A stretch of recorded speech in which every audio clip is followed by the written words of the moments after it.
विद्यार्थी मित्रों, chapter number 1 सजीवों में प्रजनन एनी अंदर लास्ट में આપણે અલિંગી પ્રજનન એનો અભ્યાસ કર્યો હતો. યાર હવે આપણે લેક્ચરમાં ઘણી ગેપ પડી ગઈ છે, એટલા માટે જે ભણેલા છે યાર એને વ્યવસ્થિત યાદ કરી લઈએ, એનું રિવિઝન કરી લઈએ યાર, અને પછી આપણે વાનસ્પતિક પ્રજનનનો નવો ટોપિક ભણવાનો છે. યાર તો સજીવોમાં પ્રજનન યાર, તો સર્વપ્રથમ પ્રજનનની વ્યાખ્યાની વાત કરી કે પ્રજનન કોને કહેવાય, પ્રજનન એટલે શું. યાર તો આગળના ધોરણમાં ધોરણ 10-11ની અંદર પ્રજનનની વ્યાખ્યા આપણે એવી કરતા હતા કે સજીવ પુખ્ત વયે પોતાના જેવો જ નવો સજીવ ઉત્પન્ન કરે તે પ્રક્રિયાને અથવા તે ઘટનાને પ્રજનન કહે છે. યાર અહીંયા વ્યાખ્યા આપણે આ રીતે લખીશું, કારણ કે પ્રજનન એક જૈવિક પ્રક્રિયા છે. તો વ્યાખ્યા આવી થાય, જે જૈવિક પ્રક્રિયામાં અથવા પ્રક્રિયા દ્વારા સજીવ પોતાના જેવી જ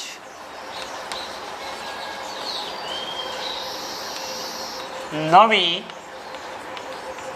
સંતતિ પેદા કરે અથવા તો ઉત્પન્ન કરે તે જૈવિક પ્રક્રિયાને પ્રજનન કહે છે.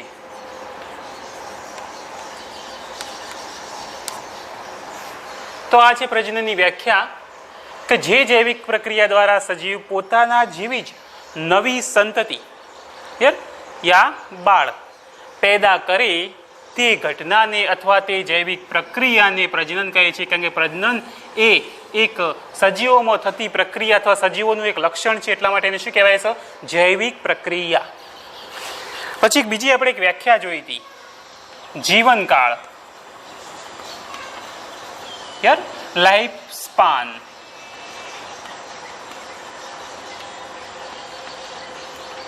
તો સજીવોનો જીવનકાળ એટલે શું? તો એની વ્યાખ્યા આવી હતી કે સજીવોના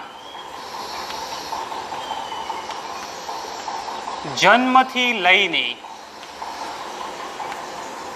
તેમના કુદરતી મૃત્યુને આવરતો સમય અથવા તો મૃત્યુ સુધીનો સમયગાળો અથવા સમયગાળાને તે સજીવનો અથવા તો સજીવનો જીવનકાળ કહે છે.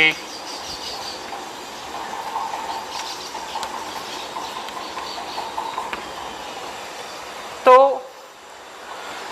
જીવનકાળ, લાઈફ સ્પાન. તો વોટ ઇઝ લાઈફ સ્પાન? તો સજીવના જન્મથી લઈને આપણે જાણીએ છીએ દરેક સજીવ જન્મે પણ છે અને મૃત્યુ પણ પામે છે. તો સજીવના જન્મથી લઈને તેમના કુદરતી મૃત્યુ, હવે શબ્દ વ્યાખ્યાની અંદર એડ કરવો જરૂરી છે. કુદરતી મૃત્યુ, આકસ્મિક મૃત્યુ નહીં. આકસ્મિક મૃત્યુ તો ગમે ત્યારે થઈ જાય યાર, પણ આ જનરલ છે. કુદરતી મૃત્યુ સુધીનો સમયગાળો એટલે એ સજીવનું શું કહેવાય? લાઈફ સ્પાન અથવા તો જીવનકાળ. હવે આ જે જીવનકાળ છે, સજીવનો જે જીવનકાળ છે એ સજીવના કદ પર આધાર રાખતો નથી. યાદ રાખીશું, કદ પર આધાર રાખતો નથી. હવે આપણે અગાઉના લેક્ચરોમાં વિવિધ સજીવોના જીવનકાળ જોયા હતા. એમાંથી આપણે જાણીએ છીએ કે કાગડો અને પોપટ આ બંને પક્ષીઓ છે. કાગડાનું આયુષ્ય અથવા જીવનકાળ 15 વર્ષ, પોપટ 140 વર્ષ. લેટ અસ સી કાગડો, પોપટ. આપણે નજરેથી જોઈએ તો આ બંને જે પક્ષીઓ છે, કાગડો અને પોપટ, કદમાં સરખા જ લાગે છે, છતાં પણ જીવનકાળનો ડિફરન્સ જો અહીંયા. આનો ફક્ત 15 વર્ષ, જ્યારે પોપટ 140 વર્ષ, એપ્રોક્સિમેટ 140 વર્ષ જીવે છે. બંને કદમાં સરખા છે, પરંતુ જીવનકાળ જુઓ બંનેનો. તો આપણે આના ઉપરથી કહી શકીએ કે સજીવોનો જીવનકાળ સજીવના કદ પર આધાર રાખતો નથી. હવે પ્રજનનના પ્રકારની વાત કરીએ મિત્રો આપણે,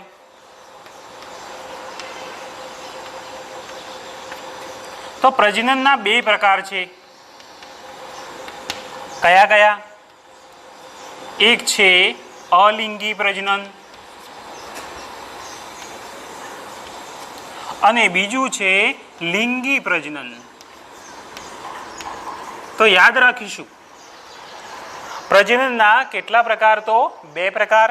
એક અલિંગી પ્રજનન, બીજું લિંગી પ્રજનન. હવે અલિંગી પ્રજનન કોને કહેવાય? તો એની આપણે વ્યાખ્યા જોઈએ કે ભાઈ અલિંગી પ્રજનન એટલે શું? યાર તો આની અંદર એક જ પિતૃ ભાગ લે, એટલે કે એક જ પિતૃ દ્વારા જન્યુઓના નિર્માણ કે જન્યુઓના નિર્માણ થયા વગર જો નવી સંતતિનું સર્જન થાય અથવા પેદા થાય તો તેને અલિંગી પ્રજનન કહે છે.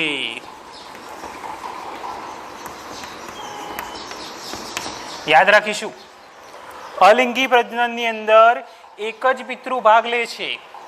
યાર એક જ પિતૃ, નર અને માદા એમ અલગ અલગ પિતૃ હોતા નથી. એક જ પિતૃ નર અને માદા બંને તરીકે ભાગ ભજવે છે. તો અલિંગી પ્રજનનમાં એક જ પિતૃ દ્વારા પ્રજનન થાય, એમાં ઘણી વખત જન્યુનું નિર્માણ થાય અને ઘણી વખત ન પણ થાય. હવે આ જે અલિંગી પ્રજનન છે એની અંદર જે સંતતિ જે પેદા થાય છે એ પિતૃની આબેહૂબ પ્રતિકૃતિ હોય છે.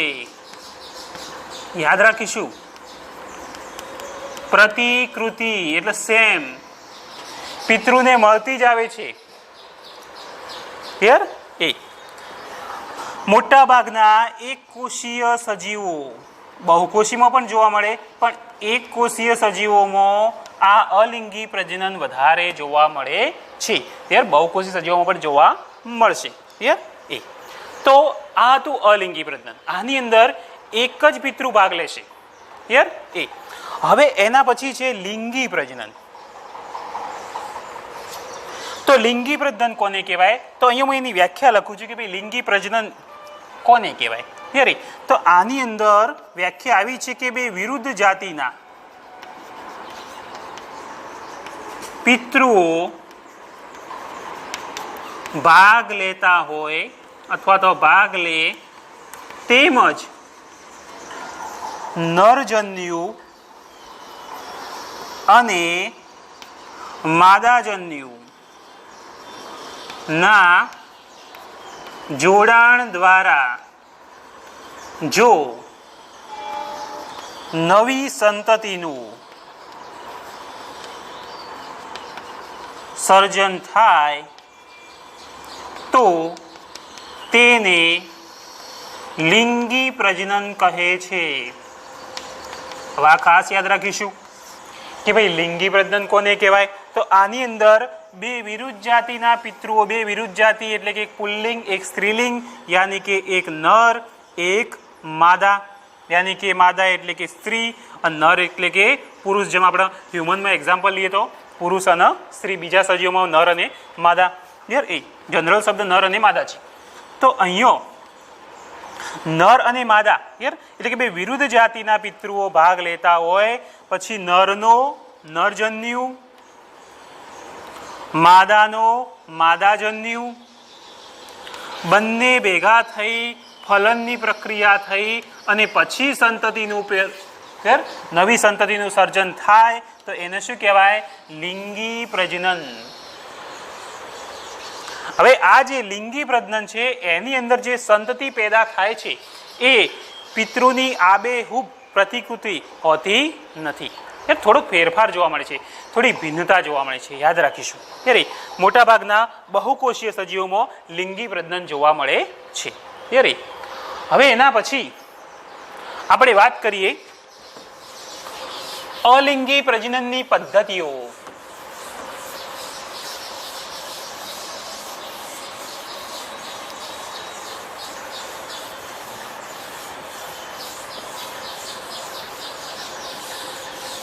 તો અલિંગી પ્રજનનની પદ્ધતિઓ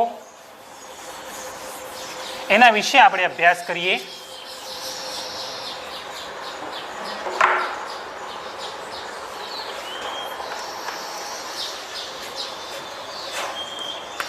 તો પ્રજનનના બે પ્રકાર હતા. એની અંદર અલિંગી પ્રજનન અને એની વિવિધ પદ્ધતિઓની વાત કરીએ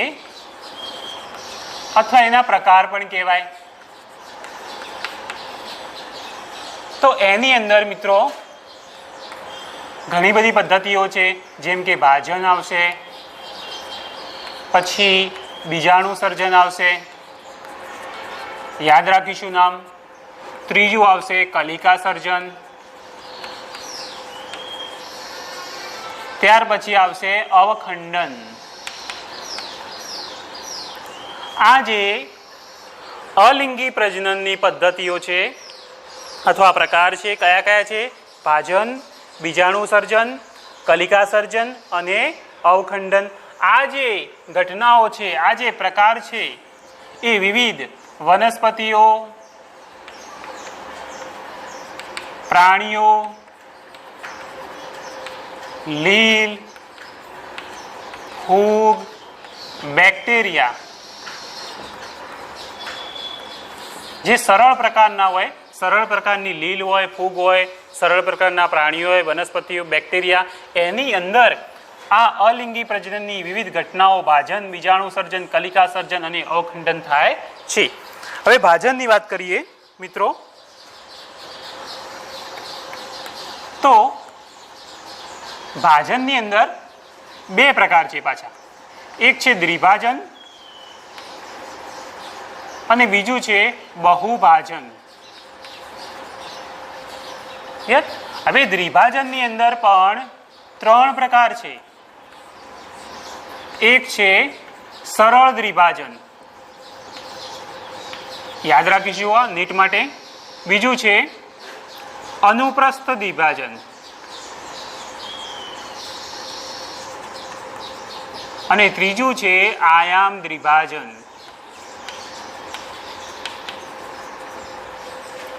બુકની અંદર દ્વિભાજનનું ફક્ત અમીબાનું ઉદાહરણ આપેલું છે, જે આપણે જોઈએ. ત્યારે તો દ્વિભાજનની વાત કરીએ તો સરળ દ્વિભાજનમાં અહીંયા આપણે અમીબાનું ઉદાહરણ આપેલું છે. હવે આ જે ભાજન અથવા દ્વિભાજનની પ્રક્રિયા મોટે ભાગે મોનેરા અને પ્રોટિસ્ટા જે જૂથ છે એ વર્ગના જે પ્રાણીઓ છે એની અંદર જોવા મળશે. મોનેરા અને પ્રોટિસ્ટા પ્રજીવ, અમીબા, પેરામીશિયમ એ, જેની આપણે વાત કરી હતી અગાઉના લેક્ચરમાં. ત્યારે આની અંદર જે દ્વિભાજનની પ્રક્રિયા છે, સરળ દ્વિભાજન, એની અંદર સૌ પ્રથમ કોષ કેન્દ્રનું વિભાજન થાય, યાદ રાખીશું. ત્યારબાદ કોષ રસનું વિભાજન થાય અને પછી બે બાળકોષોનું નિર્માણ.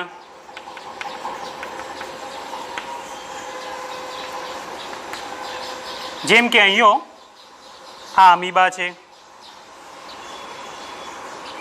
આ એનું કોષ કેન્દ્ર છે, આ એનો કોષ રસ છે. હવે એની અંદર એનું દ્વિભાજન એટલે કે અલિંગી પ્રજનન થાય તો સૌ પ્રથમ કોષ કેન્દ્રનું વિભાજન થાય. એટલે આ રીતે જેનું કોષ કેન્દ્ર છે આ રીતના વિભાજિત થવાની શરૂઆત કરશે. આ કોષ કેન્દ્રના વિભાજનની શરૂઆત થઈ. આ કોષ રસ છે બધો. ત્યાર પછી આ બે કોષ કેન્દ્રો અલગ પડી જાય, મીન્સ બે ભાગ પડી જાય. એકમાંથી બે કોષ કેન્દ્રો અને દરેકનો અલગ અલગ પોતાનો કોષ રસ મળી જાય. આ રીતે આ બે કોષ કેન્દ્રો તૈયાર થઈ ગયો અને દરેકની આજુબાજુ કોષ રસ વીંટળાઈ જાય અને આગળ જતો આ બે અમીબા, મીન્સ આ એક અમીબામાંથી બે બાળ અમીબાનું સર્જન થાય છે. આ રીતે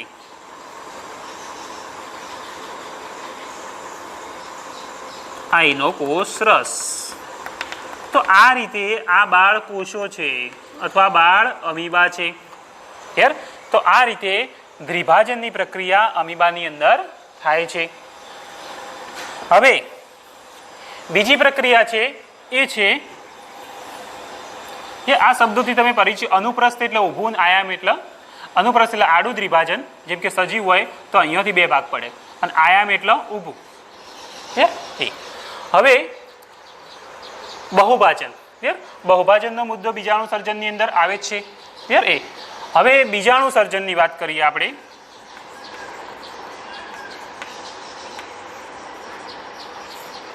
એની અંદર અમીબાનું આપણે ઉદાહરણ લઈએ.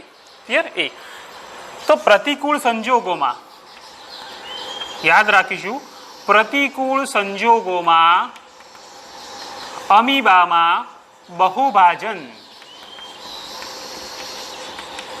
અથવા તો બીજાણુ સર્જનની પ્રક્રિયા થાય.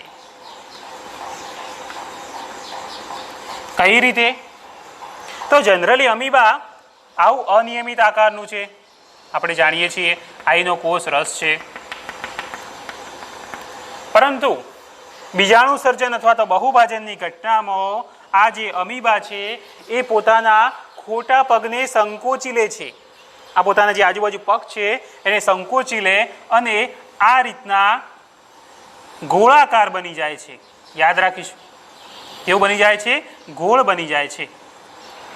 ત્યારે સાથે સાથે ત્રિસ્તરીય મજબૂત આવરણ તૈયાર થાય છે એની આજુબાજુ 3 સ્તરનું.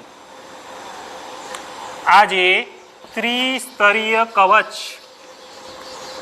તૈયાર થાય છે જેને કોષ્ઠ કહેવાય, કોષ્ઠનું સર્જન કરે છે. ત્યારે અને જે કોષ કેન્દ્રો છે એ અસમવિભાજન પામી એકમાંથી અહીંયા 2 કોષ કેન્દ્રો બનતા હતા, પણ અહીંયા ઘણા બધા કોષ કેન્દ્રોનું નિર્માણ થાય છે. યાદ રાખીશું, એકમાંથી ઘણા બધા કોષ કેન્દ્રોનું નિર્માણ થાય. એટલે સૌ પ્રથમ શું થાય છે? અહીંયા અમીબા પોતાના ખોટા પગને સંકોચી ગોળાકાર બને. ત્યારબાદ એની આજુબાજુ ત્રિસ્તરીય કઠણ અથવા તો મજબૂત આવરણ તૈયાર થાય છે જેને કોષ્ઠ કહેવાય. અને આ જે આવરણ તૈયાર થવાની જે પ્રક્રિયા છે એને શું કહેવાય? કોષ્ઠન કહેવાય. યાદ રાખીશું. હવે સાથે સાથે એનું જે કોષ કેન્દ્ર છે એનું અસમવિભાજન થાય અને એમાંથી અસંખ્ય કોષ કેન્દ્રો ઉત્પન્ન થાય છે. આ રીતના પછી શું થાય છે? દરેક કોષ કેન્દ્રને કોષ રસ મળી જાય છે. એ આ ત્રિસ્તરીય આવરણ છે. અરે હવે દરેક કોષ કેન્દ્ર છે એની આજુબાજુ આ રીતના કોષ રસ મળી જાય, એટલે કે નવા કોષનું નિર્માણ થઈ જાય. અહીંયા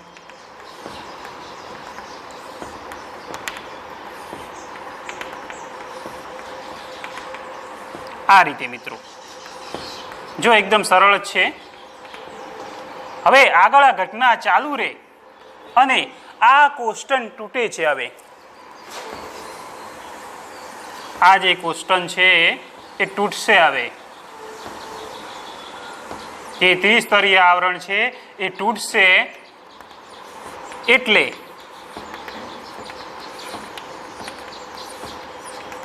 હવે આ જે બાળકોષો છે એ બહાર નીકળશે અને એના માટે આપણે શબ્દ વાપરીશું કૂટપાદીય બીજાણુ અથવા તો બીજાણુ સર્જનની પ્રક્રિયા થઈ.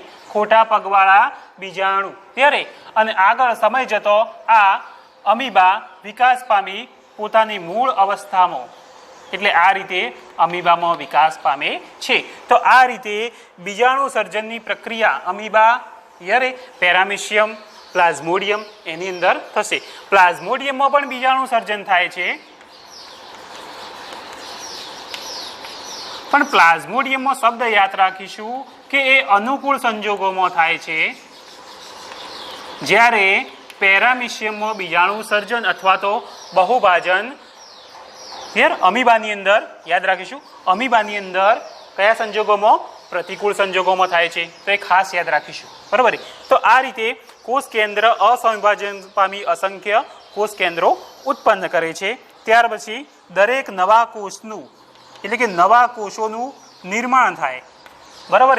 અને પછી કોષ્ટન તૂટે અથવા તો કોષ તૂટે અને નવા સજીવોનું અથવા નવી સંતતિનું નિર્માણ થાય. આને બહુભાજન પણ કહેવાય. શું કહેવાય? બહુભાજન. કારણ કે એક અમીબામાંથી અસંખ્ય અમીબાનું સર્જન,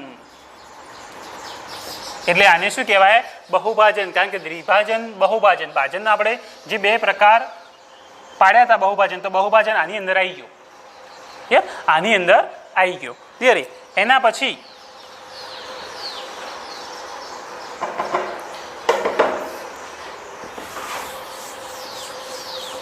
કલિકા સર્જનની વાત કરીએ મિત્રો.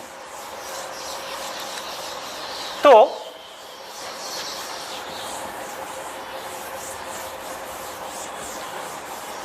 કલિકા સર્જનની વાત કરતો પહેલો ઘણા જે પ્રાથમિક પ્રકારના સજીવો છે, લીલ, ફૂગ અથવા વનસ્પતિઓ, એ વિશિષ્ટ રચનાઓ પ્રજનન માટે એની અંદર જોવા મળે છે. પ્રજનન માટે વિશિષ્ટ રચનાઓ જોવા મળે છે. ત્યારે એની અંદર એક્ઝામ્પલમાં આપણે વાત કરીશું ચલ બીજાણુ અને બીજો છે કણી બીજાણુઓ. હવે જે ચલ બીજાણુ છે એનું ઉદાહરણ આપણે ક્લેમિડોમોનાસના ઉદાહરણ દ્વારા સમજીશું. ક્લેમિડોમોનાસના ચલ બીજાણુ. હવે ક્લેમિડોમોનાસ છે એ એક પ્રકારની લીલ છે. જ્યારે એના જે બીજાણુ હોય છે એ આ પ્રકારના હોય છે. યાદ રાખીશું. આમ તો આ જે ઉપર જે રચના છે એ છે કશા. તો આ જે ક્લેમિડોમોનાસના આ જે બીજાણુ છે એ કશા ધરાવે છે અને કશાના કારણે એ પાણીમાં તરતા હોય છે અથવા પાણીમાં તરી શકે છે. એટલે કે હલનચલન દર્શાવે છે, એટલા માટે એને ચલ બીજાણુ અથવા તો ચલિત શબ્દ વપરાય, ચલિત બીજાણુ કહેવાય. તો આ જે ક્લેમિડોમોનાસ નામની જે લીલ છે એની અંદર આ પ્રજનનની વિશિષ્ટ રચના છે કશાવાળા બીજાણુ, જેને આપણે શું કહીશું? ચલ બીજાણુ. પછી આ શું? આ રીતના ક્લેમિડોમોનાસ હોય તો એની અંદર આ રીતને ઘણા બધા હોય છે, એની અંદર વિકાસ પામે અને પછી આ બહાર નીકળે અને પાણીમાં હોય એટલે પાણીમાં તરતા તરતા બીજી જગ્યાએ જાય, પછી એનો વિકાસ થાય. તો આ રીતે ક્લેમિડોમોનાસના ચલ બીજાણુનું આપણે ઉદાહરણ સમજી શકીએ છીએ.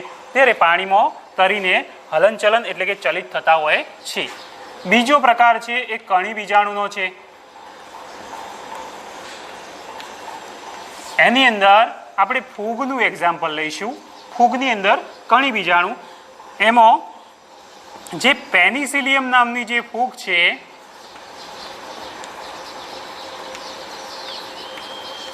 એ કણી બીજાણુ ધરાવે છે. આ રીતે મિત્રો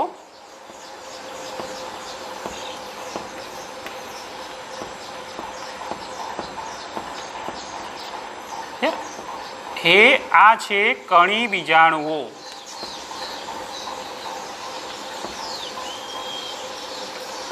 આ જે રચના છે એને આપણે શું કહીશું? કણી બીજાણુ. જે આ છે ફૂગ છે, પેનિસિલિયમ નામની ફૂગ છે, એની અંદર કણી બીજાણુ આ રીતે જોવા મળે છે. પછી શું થાય? આ જે કણી બીજાણુઓ છે એ પવન દ્વારા ચલિત થાય છે, પવન દ્વારા વિકિરણ પામે છે અને પછી જે જગ્યાએ જાય તે જગ્યાએ નવી ફૂગનું નિર્માણ થાય છે અથવા તો ફૂગની આખી જાળ રચાય છે. ત્યારે તો યાદ રાખીશું કે પવન દ્વારા વિકિરણ પામવાનો ગુણધર્મ પેનિસિલિયમ નામની ફૂગની અંદર કણી બીજાણુ ધરાવે છે. ક્લિયર? એસ્પરજીલિસ એની અંદર પણ આવું જ જોવા મળશે. ક્લિયર? એસ્પરજીલિસમાં પણ આવું જ છે મિત્રો, આ રીતના છે. આવી જ રચના છે એમ. તો આની અંદર પણ કણી બીજાણુ જોવા મળે છે. હવે કણી બીજાણુ છે એને હલનચલન એટલે એક જગ્યાએથી બીજી જગ્યાએ જવા માટે પવનની જરૂરિયાત રહે છે. યારે અને કણી બીજાણુ માટે બીજો શબ્દ છે અચલિત બીજાણુ. યાદ રાખીશું. પેલા ચલ બીજાણુ અથવા તો ચલિત બીજાણુ અને આ અચલ અથવા તો અચલિત બીજાણુ કહેવાય છે, કારણ કે પવન દ્વારા વિકિરણ પામશે. તો યાદ રાખીશું કે લીલ અને ફૂગની અંદર અથવા વનસ્પતિની અંદર કેટલીક વિશિષ્ટ રચનાઓ પ્રજનન માટે આવેલી છે. એની અંદર ચલ બીજાણુ, કણી બીજાણુ બંનેના એક્ઝામ્પલ યાદ રાખીશું. ચલ બીજાણુમાં કયું આવશે? ક્લેમિડોમોનાસ નામની લીલ જે કશાવાળા બીજાણુ ધરાવે છે. આની અંદર આ જે બીજાણુ છે એ યાદ રાખીશું કે કશા વિહીન છે, અને કશા વિહીન છે એટલા માટે એ ચલિત નથી, અચલિત છે. કેવા છે? અચલિત છે. હવે એના પછીનો જે ટોપિક છે મિત્રો એ છે કલિકા સર્જન.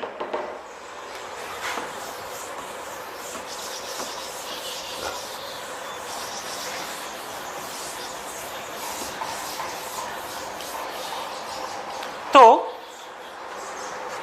પ્રાણીઓમાં અલિંગી પ્રજનન, વનસ્પતિઓમાં અલિંગી પ્રજનન, દરેકની અંદર અલિંગી પ્રજનન જોવા મળશે. અને હવે કલિકા સર્જનની વાત કરીએ તો કલિકા સર્જનના બે પ્રકાર. નંબર 1 બાહ્ય કલિકા સર્જન. યાદ રાખીશું. નંબર 2 અંતઃકલિકા સર્જન. હવે જે બાહ્ય કલિકા સર્જન છે એ હાઇડ્રાની અંદર જોવા મળશે. એના ઉદાહરણમાં આવશે હાઇડ્રા નામનો સજીવ. એની અંદર શું થાય છે મિત્રો કે બાહ્ય કલિકા સર્જન કેમ કહેવાય પહેલા તો એ સમજી લઈએ. તો આને પર્યાય સમજવા માટે તો વ્યાખ્યા સમજવા માટે એવું લખી શકીએ કે જો કલિકા સજીવમાં શરીરની બહારની બાજુએ સર્જાય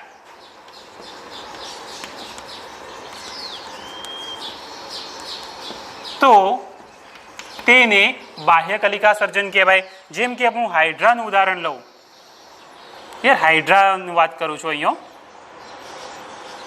તો આ હાઇડ્રા છે. યારે અહીંયા આ એના સૂત્રાંગો છે. હવે આ હાઇડ્રાની અંદર ઘણી વખત અહીંયા કોષોનો સમૂહ સર્જાય છે.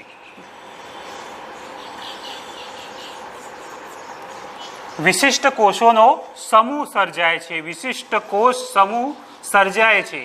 આગળ જતો આ જે કોષ સમૂહ છે એ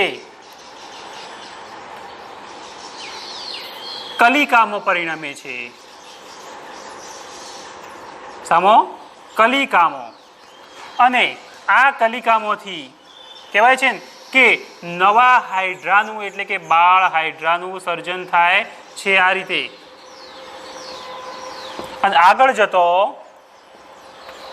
આ જે હાઇડ્રા છે એ પિતૃ હાઇડ્રાથી છૂટું પડી અને નવા હાઇડ્રામાં વિકાસ પામે છે. આ છે બાળ હાઇડ્રા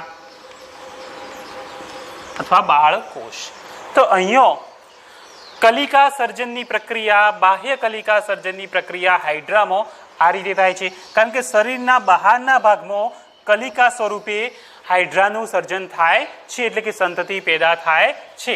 હવે બીજો જે પ્રકાર છે એ છે અંતઃકલિકા સર્જન. ધ્યાન આપીશું મિત્રો. તો બાહ્ય કલિકા સર્જન માટે આવું લખ્યું તો અંતઃકલિકા સર્જન માટે શું લખીશું કે જો કલિકા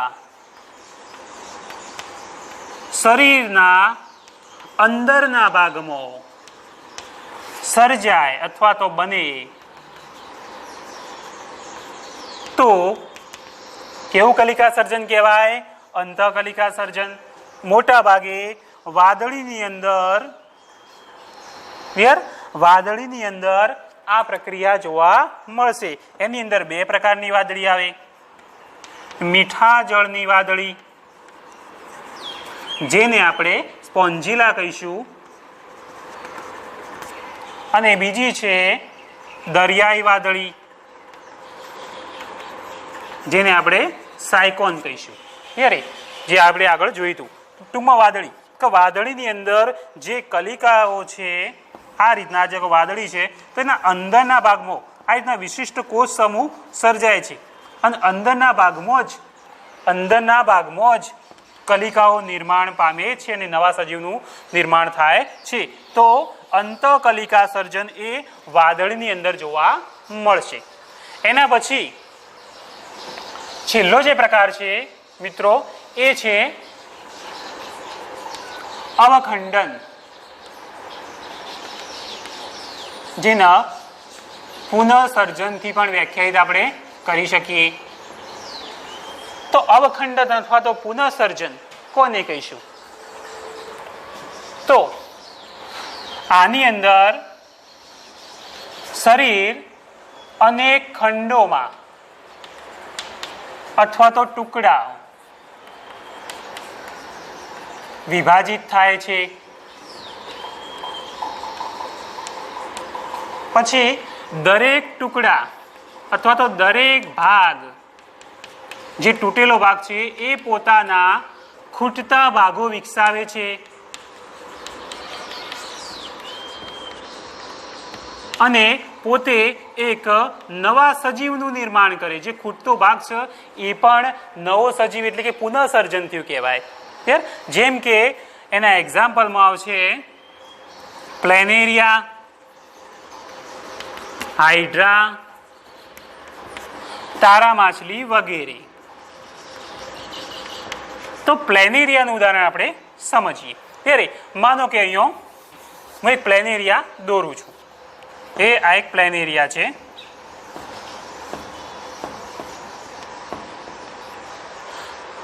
માનો કે આ પ્લેનેરિયાને 3 ટુકડામાં વહેંચી દીધું. મીન્સ 2 ભાગ કર્યા, અહીંયા 2, તો 3 ટુકડા થઈ ગયા. એક ટુકડો આ, બીજો ટુકડો આ વચ્ચેવાળો અને ત્રીજો આ નીચેવાળો. હવે શું થાય છે? અવખંડનની જે પ્રક્રિયા, પુનઃસર્જન પ્રકારનું જે અલિંગી પ્રજનન છે એની અંદર આ ભાગ પોતાના ખૂટતા ભાગો વિકસાવે છે. મીન્સ જે 2 ભાગ છે એ આ રીતના આખા આવી જશે. આની અંદર પણ આ જ પ્રોસેસ થશે. ખૂટતા ભાગો એક ઉપરવાળો આવી જશે અને નીચે પણ આવી જશે. આની અંદર પણ આ જ પ્રોસેસ થશે. ઉપરવાળા 2 ભાગો જે ખૂટે છે એ આવી જશે, નીચેવાળો ભાગ તો છે જ. અને સમયાંતરે આ નવા બાળ જે પ્લેનેરિયા છે એમાં પરિવર્તન પામે છે. એટલે આ પણ એક પ્લેનેરિયા બની જશે. આ રીતે આ પણ નવું પ્લેનેરિયા બનશે. આ પણ એક નવું પ્લેનેરિયા બનશે મિત્રો. તો તમને સમજણ પડી ગઈ છે કે જે અવખંડનની અથવા તો પુનઃસર્જનની જે પ્રક્રિયા છે એની અંદર શરીર અનેક ખંડો એટલે કે ટુકડાઓમાં વિભાજન થાય છે. દરેક જે ખૂટતો ભાગ, જે ટુકડો છે એ પોતાનો ખૂટતો ભાગ વિકસાવે અને નવા સજીવનું નિર્માણ કરે છે. 3 ભાગ કર્યા તો 3 સજીવ, 10 ભાગ કરીએ તો 10 સજીવ. છે ને નવાઈની વાત મિત્રો? તો આ અવખંડન અથવા તો પુનઃસર્જનની પ્રક્રિયા પ્લેનેરિયા, હાઇડ્રા અને તારા માછલીમાં જોવા મળશે. હવે એના પછી મિત્રો આપણે નવો ટોપિક ભણવાનો છે, વાનસ્પતિક પ્રજનન.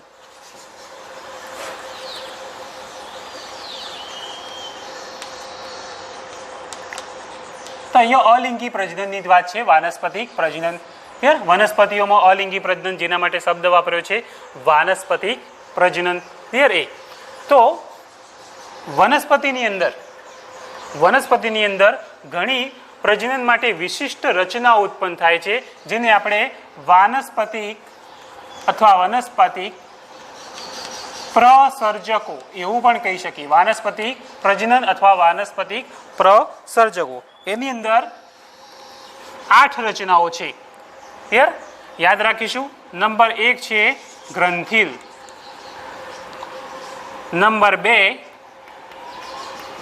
ગાંઠામૂળી, નંબર 3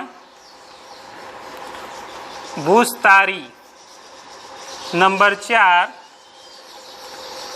અધોભૂસ્તારી, નંબર 5 ભૂસ્તારિકા. જો સેમ શબ્દો છે આ 3, થોડુંક જ ફરક છે. નંબર 6 અસ્થાનિક કલિકા, નંબર 7 પ્રકલિકા, જેને આપણે પુષ્પીય કલિકા પણ કહી શકીએ અથવા પુષ્પકલિકા.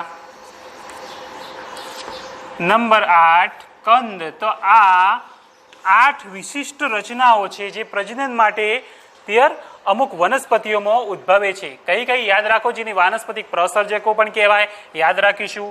નંબર 1 છે ગ્રંથિલ, જે બટાટાની અંદર આપણે ઉદાહરણ દ્વારા બધી આકૃતિઓ દ્વારા આપણે સમજવાનું જ છે. બરાબર? ગાંઠામૂળી, ભૂસ્તારી, અધોભૂસ્તારી, ભૂસ્તારિકા, અસ્થાનિક કલિકા, પ્રકલિકા અને કંદ. જેનો ડિટેલમાં અભ્યાસ આપણે નેક્સ્ટ લેક્ચરમાં કરીશું મિત્રો.